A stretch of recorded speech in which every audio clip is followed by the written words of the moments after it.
Alright guys, here's the front end assembly. I've already peened the front axle like you've seen. I already pre-did this spacer just to save some video time.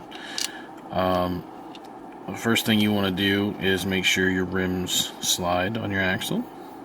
This one's just a hair snug, so what I'm going to do is I'm going to take an 064 reamer through it. It's just a hair snug. You could press a bigger axle through it. I take the reamer, I put it in backwards to kind of guide it. And I mean, you can barely even feel it even goes through there. It might have just been a piece of fur flashing on the inside when they cut it. Put this back on here, now it spins nice and free.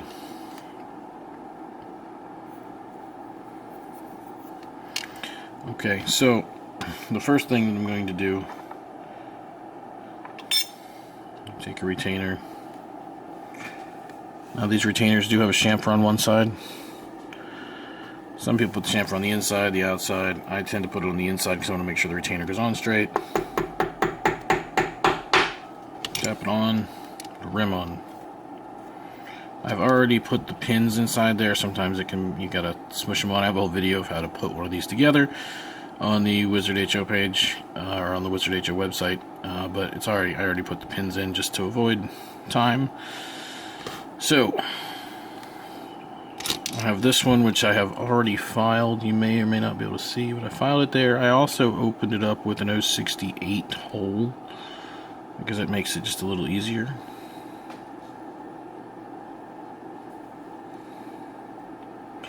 To get on there. So this is the process. I would open this hole up a little bit, makes it a little easier.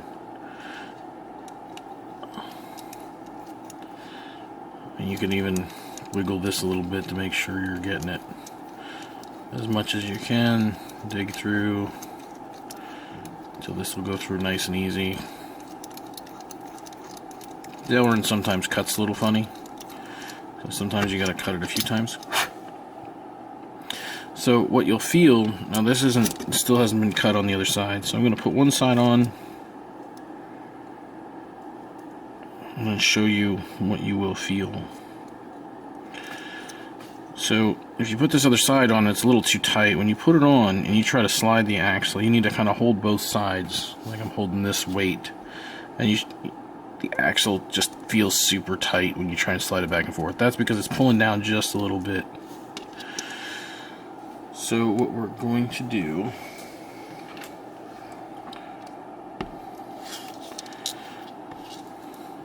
is we're just going to take a file and file a couple thou off this ledge right here. Just the inside of this ledge. Right. Good old hard, good to get the camera on it. There you go. This ledge right here. I'm using a pretty dull diamond file because it's the only flat file I have over here currently. You know, you probably shouldn't use a.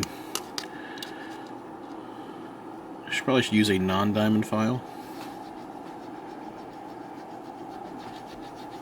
And the reason why you probably should is because diamonds are meant for, you know, different material. So I will just press and file this and press and file this until, you know. The number it seems to be, if that ledge is about 032, it seems to be the right size. And this just does not cut very fast at all. It cuts, but it just takes a while. So we're just going to try it again, just to see if it's loosened up. So hold both spacers. Well, it moves now. It's still a little tight. You want this axle to still free float, you know, because otherwise when you hit the wall it can jam. It's not really. It might be the other one still needs a little bit of work too. You can just hold one side and test one side. And it's a little snug on that side still. What happens is it creates a U-shaped bow of the axle like this when you put the spacers on. So if just one of them's fixed, you'll still have a bind because it's still trying to pull it down.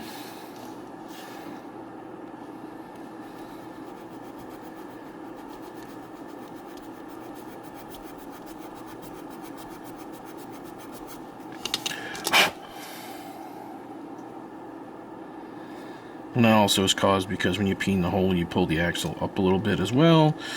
So it just makes it even more challenging to do this.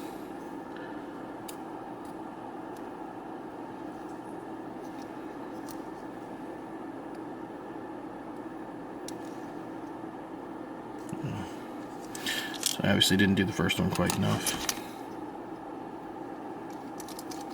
Make sure that's hit there.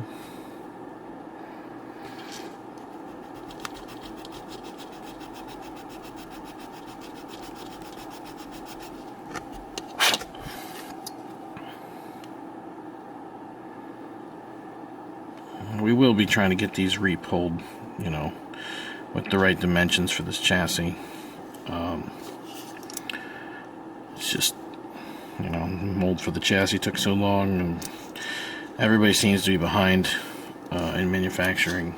So getting the new projects seems to be kind of rough for a lot of people.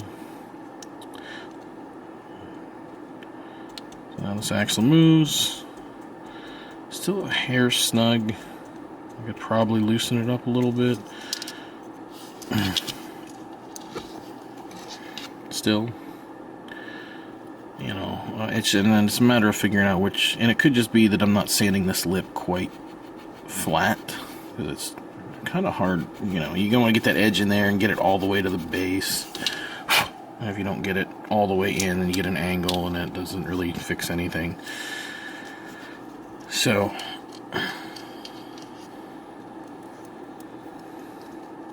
there we go. Oh, it slides nice. Alright. So let me put the other side on. Put the rim in.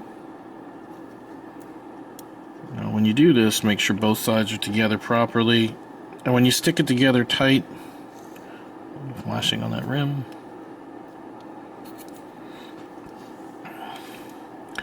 Put the other side on.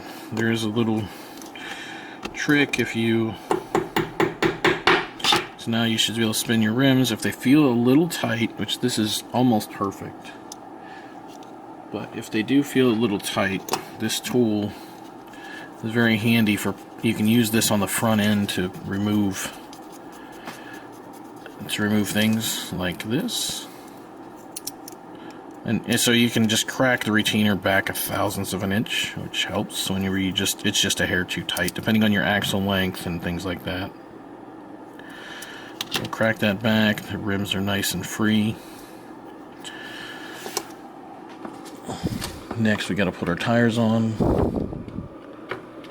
And then the next step is to check the car for a 3-wheel. So put the tire on. Now these tires do have a very slight taper to them. I always put the tight side of the taper on the inside. That leads to, now that's on purpose. We have a slight taper to the outside of the tire. As you can still see, it's very slight when you put it on. It's a little bit more until you stretch it on the rim. So there is the front end assembly. Everything's all good. You do not want a lot of side-to-side play, but you want everything free, just like anything else, the way we do it. And that is how the car is built. The car still sounds good. The car still has good amp draw. And next we will go over 3-wheeling.